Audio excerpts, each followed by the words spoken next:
Bonjour, cette vidéo va vous permettre de découvrir les fonctionnalités relatives au requêtage sur le PGI Odoo. Requêter une base de données consiste à interroger la base de données pour extraire des informations. Cette fonctionnalité peut aussi porter le nom de filtre, par exemple sous le logiciel Excel. Techniquement, la requête consiste à identifier un champ ou plusieurs champs sur lesquels vont être définis des critères de sélection. Donc avant de lancer une requête, il est important d'identifier le nom du champ dans la base de données. Sur Odoo, la barre de requêtage se situe toujours au même endroit, c'est-à-dire en haut à gauche de l'écran. Elle est présente dans tous les modules d'Odoo. Par exemple, ici, je suis dans le module comptabilité dans le fichier client, mais je peux basculer ici dans les factures clients et je retrouve la barre de requêtage. Si je bascule dans le module vente, bon de commande, je retrouve ma barre, ainsi que dans le module ressources humaines, par exemple ici, la liste des employés.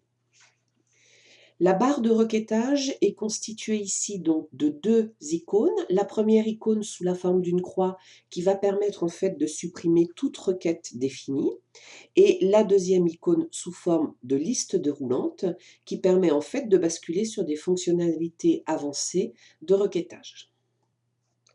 Commençons par une requête simple. Dans mon module comptabilité facture client, donc ici apparaissent au total 18 factures qui ont été créées. Et moi, je n'aimerais faire apparaître à l'écran que les factures qui ont été créées ou enregistrées donc, par le responsable ou le vendeur, Monsieur Billon.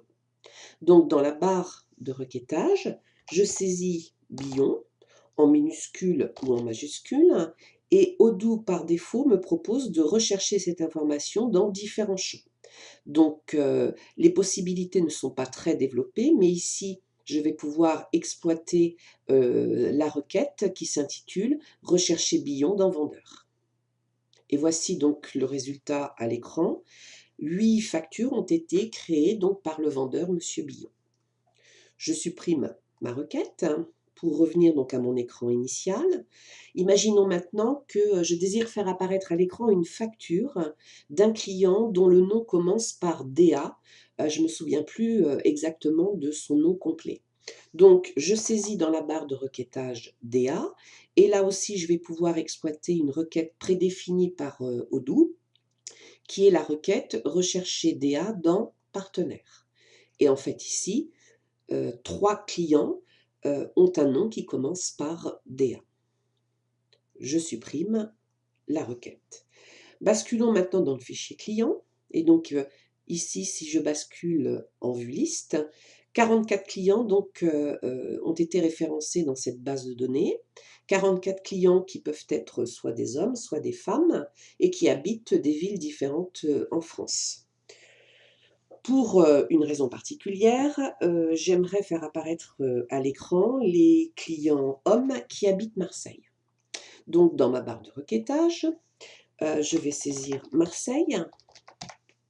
Mais ici, donc, je ne peux pas, dans les requêtes prédéfinies par Odoo, rechercher Marseille dans le champ ville. Donc je ne peux pas passer par ce chemin-là. Je vais donc utiliser un autre chemin. Je vais basculer sur les fonctionnalités avancées de recherche et je vais cliquer sur recherche avancée.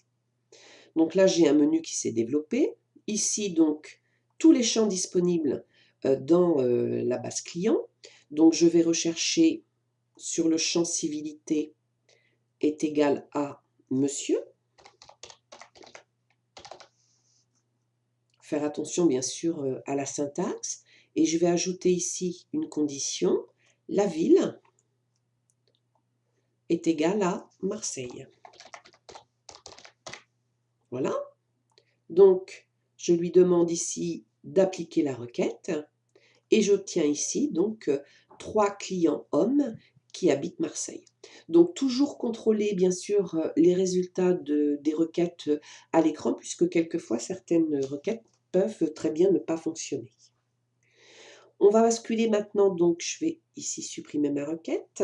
On va basculer par exemple dans la base article.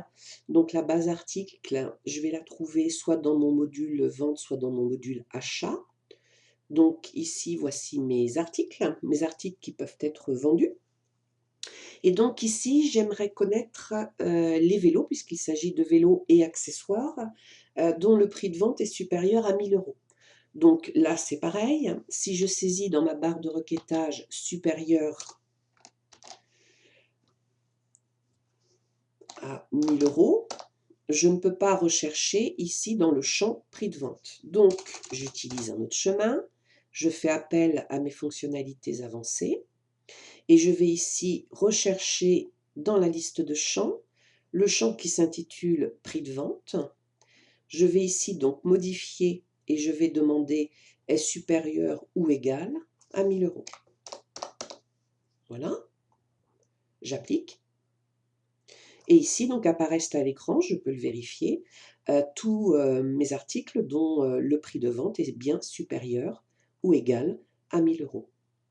Dernière chose, j'aimerais bien que ces articles ici apparaissent donc par catégorie. Je peux ici faire une requête de regroupement par catégorie. Et donc ici, l'affichage a été modifié et donc tous les articles ont été regroupés par catégorie de produits. Donc, une requête peut, par exemple ici, être enregistrée en imaginant que vous ayez besoin régulièrement de cette requête, au lieu systématiquement de la recréer, je peux l'enregistrer et une fois enregistrée, donc, elle apparaîtra automatiquement dans la liste des requêtes prédéfinies. Une requête peut aussi être ajoutée à un tableau de bord. Donc au terme de cette vidéo, vous savez donc mettre en œuvre une requête simple, une requête avancée et une requête regroupée. Cette vidéo est terminée.